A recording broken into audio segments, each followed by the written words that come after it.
Niger, plus de 10 000 migrants subsahariens transitent chaque mois par Agadez.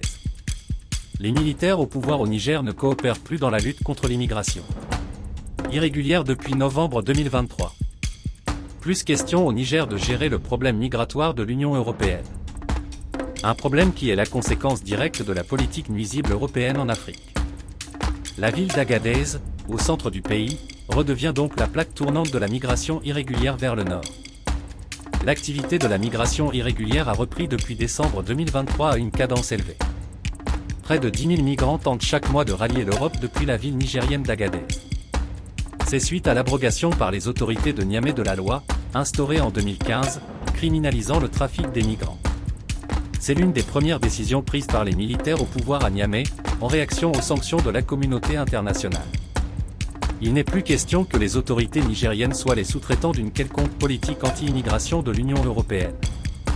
Pour le général Tiani, sans le climat d'insécurité, la corruption des élites africaines et les spoliations des richesses du continent par l'Occident, la jeunesse africaine resterait en Afrique. Il a raison, on ne se débarrasse pas d'une fièvre en cassant le thermomètre. Bien entendu, la position du Niger, prise le 26 novembre 2023, a provoqué les regrets de l'Union européenne qui avait annoncé, dès le lendemain, que pareille décision allait entraîner l'augmentation des flux migratoires vers l'Europe. C'est maintenant chose faite, la ville d'Agadez, au centre du Niger, a déjà repris son statut de plaque tournante de la migration irrégulière, provenant surtout de l'Afrique de l'Ouest, notamment du Burkina, voisin, du Mali. Et de la Guinée, si l'on se réfère aux statistiques des services de migration en Italie. Les citoyens du Niger préfèrent, semble-t-il, rester en Algérie, en attendant que leur pays se stabilise. Ils ne seraient pas tentés par l'Eldorado européen. La plupart ont compris que c'est de la poudre aux yeux et que le jeu n'en vaut pas la chandelle.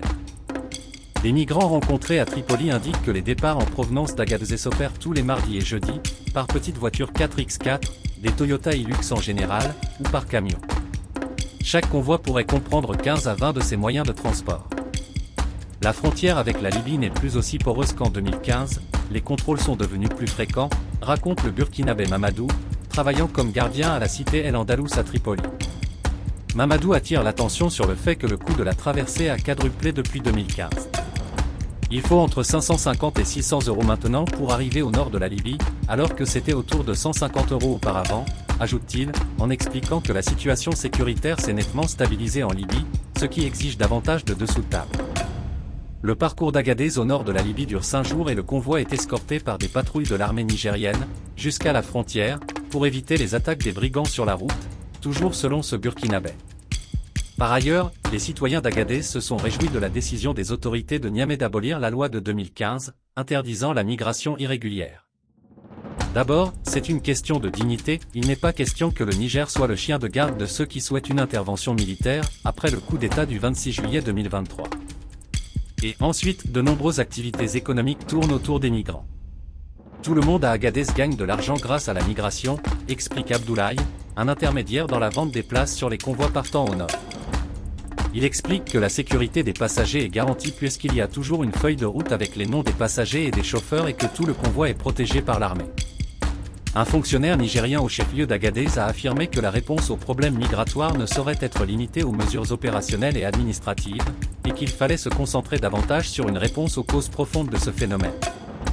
Et d'ajouter si l'Afrique recouvre sa souveraineté totale et entière et que le potentiel richesse est redistribué de façon égalitaire au peuple, la jeunesse africaine restera en Afrique et les émigrés qui rasent les murs en Europe pourront enfin rentrer chez eux. Il faut reconnaître chez ce fonctionnaire, soutien inconditionnel au général Tiani, au moins du bon sens et un nationalisme certain.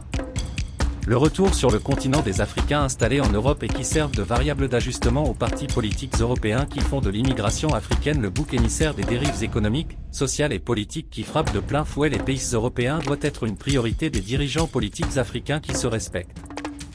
Le jour où un chef d'État africain offrira à sa jeunesse un avenir et appellera ses ressortissants à rentrer au pays, l'Africain pourra se considérer libre, souverain et indépendant. Nul ne sait pour l'instant de quel pays africain soufflera le vent de la dignité et de l'honneur retrouvés.